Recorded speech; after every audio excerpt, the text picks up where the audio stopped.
Hello students, welcome to Durgam Vigyan Sansthan. Today we will discuss another problem of quantum mechanics. In the statement of this problem, we have given three orthonormal vectors.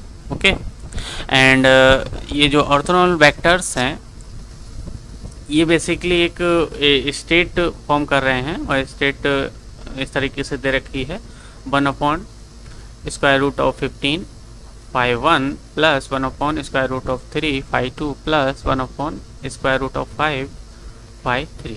Okay, तो ये इस तरीके से इन्होंने state form की और यहाँ पे एक ऑपरेटर डिफाइन कर रखा है और बता रखा है कि जो फाई n हैं वो इस ऑपरेटर के आइगन स्टेट्स हैं. स्टेट डिफाइन कर रखी है b और 3n² यहाँ पे एक इसका आइगन वैल्यू दे रखा है. तो अब हमें पूछा है कि the expectation value of b in the state Sai. तो इस साई स्टेट में इस b का एक्सपेक्टेशन वैल्यू फाइंड आउट करना पड़ेगा.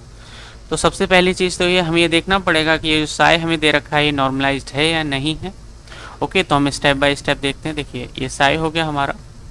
अब इसको हम लीनियर कॉम्बिनेशन की फॉर्म में इस तरीके से लिख सकते हैं.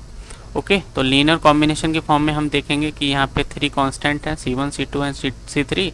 वो यहाँ पे दे ही रखे थे मल्टीप्लिकेशन में, तो वो कांस्टेंट यहाँ पे हो जाएंगे. अब हम इसका इनर प्रोडक्ट निकाल लेते हैं. ये कैट वेक्टर दे रखा था तो वेक्टर निकाल के इसका इनर प्रोडक्ट ले लेंगे और इनर प्रोडक्ट लेंगे तो देखिए ये जो इनर प्रोडक्ट आएगा, इनर प्रोडक्ट बेसिकली आपने एक और पढ़ा होगा, जब हम इनर प्रोडक्ट लेते हैं तो ये जो Cn होता है इसके मॉडुलस का स्क्वायर आ जाता है. जितने भी Cn मतलब जितने भी C1 C2 C3 होंगे उन सब का मॉडुलस लेंगे, स्क्वायर करेंगे और ऐड कर देंगे तो वही इनर प्रोडक्ट होता है.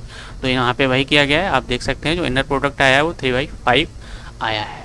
ओके, तो मतलब ये नॉर्मलाइज्ड नहीं था. अगर ये 1 आ जाता तो ये वेव फंक्शन हमारा नॉर्मलाइज होता.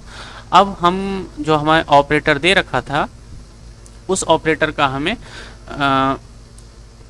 एक्सपेक्टेशन वैल्यू निकालना है. ओके, तो हम एक्सपेक्टेशन वैल्यू निकालते हैं. देखिए अभी हमने डायरेक्टली पहले एक्सपेक्टेशन वैल्यू निकाल लिया. ये एक्सपेक्टेशन वैल्यू हो जाएगा इसका 3n² - 1, क्योंकि वहाँ पे ये इसकी एक आइगन वैल्यू थी इसीलिए ये भी साथ में आएगी. और फर्दर जो phi1 होगा उसके लिए n की वैल्यू 1 हो जाएगी, phi2 के लिए n की वैल्यू 2 हो जाएगी. इस तरीके से हम लोग ये एक्सपेक्टेशन वैल्यू निकाल सकते हैं. ये एक्सपेक्टेशन वैल्यू यहाँ पे आई है 135/15.